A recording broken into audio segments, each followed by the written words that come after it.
eng ko'p ko'zimiz tushadigan hasharotlardan biri chumolidir.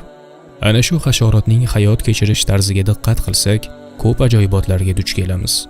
Olimlar chumolilar dunyosini uzoq o'rganganlaridan so'ng, ularning hayoti ko'p sirlarga to'laligini ta'kidlamoqdalar. Ana shu sirlarning ba'zilari haqida bugun sizlar bilan gaplashamiz. Videoni oxirigacha ko'rishingiz davomida Allohning bu mitti jonzotlarga yashirgan aql bovar qilmas mo'jizalariga guvoh bo'lasiz. حن قلبي للمدينة لرسول الله. Chumoli to'dalarida mustahkam ish nizomi mavjud va har bir chumoli o'z zimmasiga yuklatilgan vazifani rostmana fidokorlik bilan bajaradi. Biz chumollarni ko'rganda hammasini bir xil deb o'ylaymiz, lekin ularning 12 mingdan ortiq turi mavjud. Masalan, Sahroi Kabir qumlari orasidan kumushrang chopqir chumolilar tezlik bilan yurishadi. Ular dunyodagi eng tez harakatlanuvchi chumolilar sirasiga kiradi. To'g'rida, qaynoq qumlar ustidan yurish uchun sekundiga 1 metr masofani bosadigan chopqir bo'lish kerak. Bu chumolining tezligi xuddi inson 1 sekundda 2 marotaba 100 metrlik masofani yugurib o'tishi bilan barobardir. Chumolilar tirik qolish uchun nafaqat tezlik, balki butun tanasini quyosh nurlaridan himoya qilish uchun qoplab turadigan kumushrang tolalar ham yordam beradi. Mana bular esa asal xumli chumolilar. Ishib turgan xaltachalarida shirin suyuqlik zaxirasini saqlaydilar. Ushbu zaxira chumolilar to'dasi noqulay sharoitga tushib qolganda uglevodga to'yingan ozuqa bo'ladi. Odatda chumolilar xaltachalarni qish vaqtida quritadi, chunki bu vaqtda chumolilar to'daga yetarli oziq-ovqatni yetkazib bera olmaydilar. Mahalliy aholi bo'lmish aborigenlar esa jon deb shirinlik to'la xaltachalarni ovqatlariga qo'shib yeydilar va bozorlarda ham sotishadi. Bu esa barg kesuvchi chumolilar. Kun bo'yi qiladigan ishlari daraxt barglarini kesishdan iborat. Bargdan tashqari o't o'lanlarni ham kesadilar. Eng qizig'i, o'zlari shu o'simliklar bilan oziqlanmaydilar. Sababi ular buni hazm qila olmaydilar. Unda nega bu ishni qiladilar? Javob sizni hayron qoldiradi. Bu turdagi chumolilar dehqonchilik va fermerlik bilan shug'ullanadilar. Ular qo'ziqorin yetishtiradilar. Barglarni esa qo'ziqoringa o'g'it sifatida ishlatadilar. Qo'ziqorin ezilgan o'simliklar bilan oziqlanadi va o'sadi. Chumolilar esa qo'ziqorinni yeyishadi. Bu esa chorvador chumolilardir. Ular butun umr kapalak qurtini parvarishlaydi. Qurt o'zidan shirin suyuqlik ishlab chiqaradi. Chumolilar o'sha suyuqlik bilan oziqlanadi. Boshqa chorvador chumolilar esa tliu, ya'ni mayda hasharotni parvarishlaydi. U hasharot oziqlanayotgan vaqtida kapalak qurtiga o'xshab shirin suyuqlik ishlab chiqaradi. Chumoli mayda hasharotni mo'ylovi bilan qitiqlaydi va kerakli suyuqlikni qo'lga kiritadi. Bular esa barg kesuvchi chumolilarning hamkasbi osiyolik chumoli tikuvchilardir. Ular yirtilgan, kesilgan barglarni bir-biriga tikadilar. Ip sifatida o'z lichinkalaridan ajralib chiqadigan ipakni ishlatadilar. Natijada daraxtda yashil barglardan qilingan sharsimon uya hosil bo'ladi.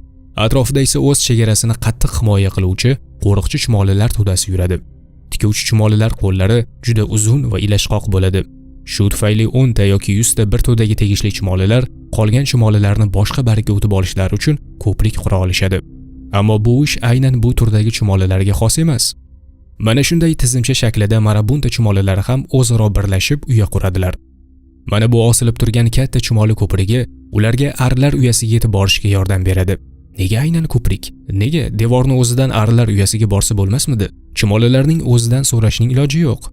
Biz faqat taxmin qilamiz xolos. Balki ular devor orqali borib, so'ng o'ljaning og'irligi bois ari uyasidan qulab tushishgan yoki kattaroq chumolilar devor orqali oshib o'ta olishmagan. Qolaversa devor osha o'ljani olib o'tish ham qulay emas. Chumolilar nafaqat ko'prik qura olishadi. Ba'zi turlar suvning ustida ham yura oladilar. Agar suv ustidan yura olishmasa, unda suv toshqinidan saqlaydigan mana shunday maxsus qayiqchilar qila olishadi. Ana shunday tirik kemachi bir necha oy davomida sayohat qila oladi. Ba'zi chumolilar yeyilib, qolganlari cho'kib ketishi mumkin. Bularning bari muhim emas. Eng asosiysi qirolicha tirik qolsa bo'lgani. Qachonki bu chumolilar daraxt choxiga duch kelishsa, ular najot topdilar hisob. Bular yog'och toshbaqa chumolisi yoki tsefalotlar. Ularning tashqi tuzilishi va bosh qismi tonel shaklini eslatadi. Ba'zilarining boshi childirmani ham eslatib yuboradi. Boshqalarida bosh qismi deyarli kvadrat shaklida bo'ladi. Boshlari bilan uyalarini chaqirilmagan mehmonlardan himoya qilish uchun berkitib qo'yadilar. Chumolilar orasida eng yirigi buldog chumolilari hisoblanadi. Insonlar ular bilan to'qnash kelmaslikka harakat qiladilar. Bu turdagi ba'zi chumolilar, masalan, qizil buldog chumolisining tishlashi qattiq va bir necha kun davomida og'riqni keltirib chiqarishi mumkin. Ba'zi hollarda o'ta og'ir allergik reaksiya bo'lishi va hatto ma'lum bir bemorlarda o'limga olib keluvchi anafilaktik shok ham keltirib chiqarishi mumkin. Chumoli to'dasidagi bir qism chumolining vazifasi uyani himoya qilmoqdir. Bu vazifaga maxsus tayyorlangan chumolilar uyalarni himoya qilish uchun jonlarini ham fido etadi. Bu tur chumoli dushmanga zarar berish uchun jag'idan tanasining orqasiga qarab cho'zilgan zaharga to'la lohas qiluvchi bezidan foydalanadi. Agar chumoli jangda jarohat olsa, qorin bo'shlig'ining muskullarini qisqarishi natijasida sekresiya bezlari ishlab chiqariladi va zaharni dushmanga qaratib purkaydi. Ana shu jang asnosida chumoli o'z jonini fido etadi. Chumolilarning hammasi ham zaharli emas. Ba'zilari formik kislota yordamida o'zlarini himoya qiladi. Bu tur chumolilar dushmanlarini jag'lari bilan yarador qiladi. So'ngra esa yaraning ustiga formik kislotani purkaydi. Chumoli antikorida hasharotning asab tizimiga va terisiga zarar yetkazadi. Chumoli to'dasining boshqaruvi esa ona chumoli hukmronligi ostida bo'ladi. Ona chumoliga xizmat etgan ishchi chumolilar qonidagi ahvolga oid xabarlarni kimyoviy bir usulda ona chumoliga yetkazadi. Ona chumoli esa shu ma'lumotlarga tayangan holda, masalan, urush paytida ko'p askarlar yo'qotilgan bo'lsa, yangi bolalar yanada ko'p askar chumoli bo'lishini ta'min etadigan kimyoviy moddalar chiqaradi. Shu tariqa kelajak avlod saqlanib qoladi. Chumolilar o'rtasida bo'ladigan urush haqiqiy urushdir. Unda harbiy vositalarning barchasi ishga solinadi. Ular aqlli aloqa vositalaridan foydalanadilar. Urushni tartibga solish, bir-biriga jang natijalarini bildirish uchun elektromagnit to'lqinlar yuboradilar. Bu ishda simsiz aloqa vositalari sanalgan antennalardan foydalanadi. Chumolilar buyuk Xoliqning qudratiga dalolat qiluvchi hasharotlardandir. Hajmi kichik bo'lishiga qaramay, ular aqlli jonzotdir. Bu yerda chumolilarning iniga begona chumoli tashlangani bois jang kelib chiqyapti. Bu turda chumolilar qora chumolining sezgi hissini susaytirish va miyasida bo'ladigan amaliyotlarni chalkashtirish uchun ikki antennasidan ushlab turibdi. Qolgan chumolilar qora chumolining harakatini cheklash uchun orqa oyoqlarini ushlab turibdi. Ular shu orqali katta chumoli ustidan g'alaba qozonishga erishishga urinyaptilar. Agar chumolilarda bir-birini tushunish, o'zaro kelishuv bo'lmasa, qora chumolini yenga olmagan bo'lardilar. Chumolilardagi harbiy texnikalarni bu yerda ko'rib turibmiz. Ushbu holat Xoliq taboraka va taoloning qudratiga dalolat qilmaydimi? Chumolilarning bir qismi esa tadqiqotchi chumolilardir. Ular uyadan chiqib atrofni aylanib yegulik axtaradi. Biror yegulik manbasini topgani zahoti boshqa chumolilarga xabar berish uchun jadallik bilan uyaga qaytadi. Qaytib kelayotganda ba'zi hududlarga qornidan ma'lum sekrets ajratib kimyoviy belgi qo'yib keladi.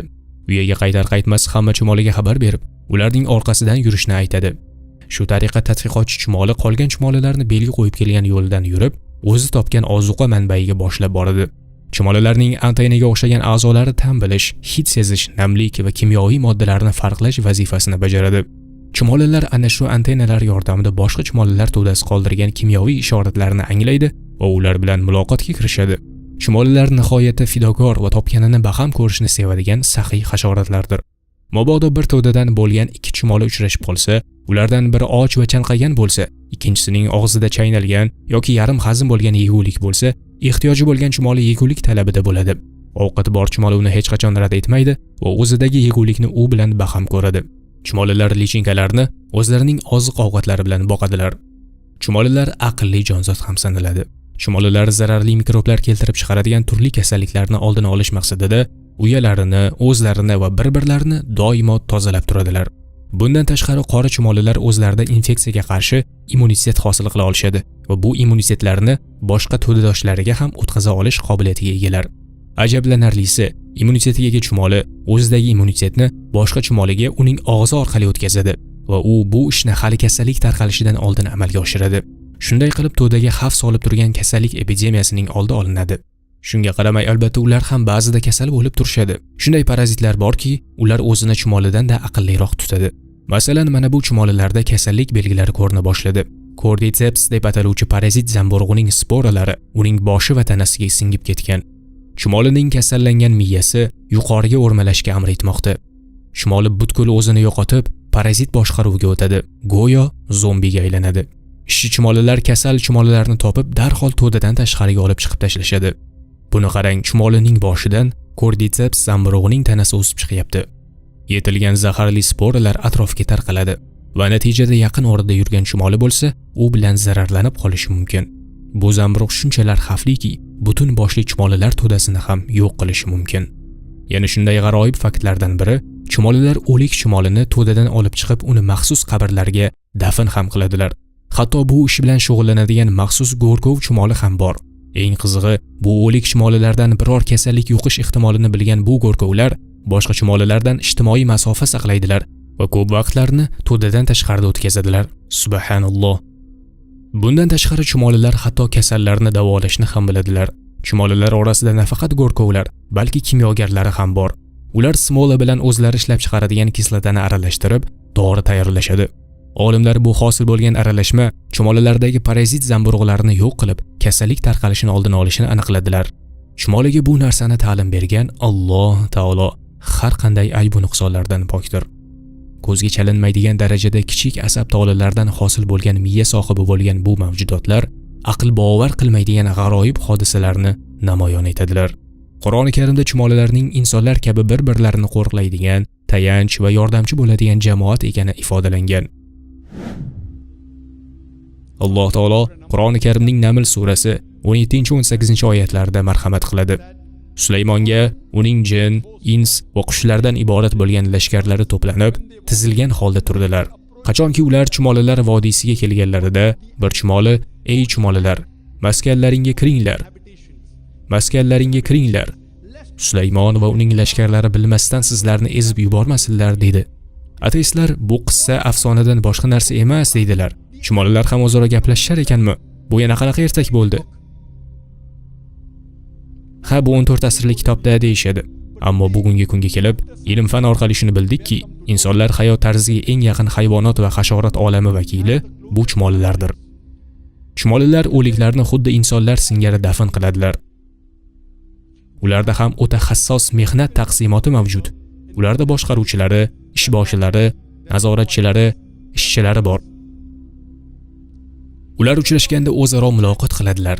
Ularda hatto mahsulot ayirboshlaydigan bozorlari ham bor. Va qachon chumoli don g'amlab qo'yarkan, don nish urishini payqab qolishi bilan uni kesib tashlaydi. Go'yo nish urgandan keyin don yo'qolib ketishini bilgandek. Yomg'irli jala yoqqan kunlarda donlar namlanib qolsa, chumoli uni quritish uchun tashqariga olib chiqadi. Xuddi ular namlik donning ildiz otishiga sabab bo'lishini bilgandek, donni saqlab qolishga muvaffaq bo'ladilar. Ko'pincha quyoshda chumolining don ko'tarib ketayotganini ko'rib qolamiz. Nega uni ko'tarib yuradi? Albatta donni quritish uchun. Yuqorida kelgan Naml surasi 18-oyatda chumolilarning o'zaro muloqoti tasvirlangan. قالت نملة يا أيها النمل ادخلوا مساكنكم لا يحطمنكم سليمان وجنوده وهم لا يشعرون. Bir chumoli: "Ey chumolilar, maskanlaringga kiringlar. Sulaymon va uning lashkarlari bilmasdan sizlarni ezib yubormasinlar" dedi. Chumolilar o'zaro feromonlar yordamida muloqot qiladilar. Ammo bu ular buni hech qanday ovoz chiqarmay amalga oshiradilar degani emas. Aksincha, chumolilar tovushi ularning lavozimiga ko'ra farqli hamdir hatto. Masalan, ishchi chumoli mana bunday ovoz chiqaradi. Askar chumoli esa bunday. Bu esa qirolicha. Chumolilar nozik tebranishlarni ham ajrata oladilar. Ular biror bir yirtqich hayvonning yoki qandaydir xatarning natijasida kelib chiqadigan tebranishni payqaydilar va hujumga qarshi hozirlik ko'radilar. Chumolilarni ayol chumoli ogohlantirishi esa oyatdagi namlatun, ya'ni urg'ochi chumoli kalimasida o'z ifodasini topgan. Darhaqiqat, chumoli buyuk Xoliqning ajoyib qilib yaratgan maxluqidir. Qur'oni Karimda shu mitti jonzotning nomi bilan atalgan butun boshli sura bor. O'zi mitti bo'lsa ham qiladigan ishlari mitti emasligini endi anglab yetdingizmi? Alloh taolo Qur'oni Karimdagi Naml, ya'ni chumollar deb nomlangan surada shunday degan: Sun'allohillazi atqana kulla shay innahu khabirun bima taf'alun. Bu har bir narsani puxta qiladigan Allohning san'atidir. Albatta u nima qilayotganingizdan xabardordir.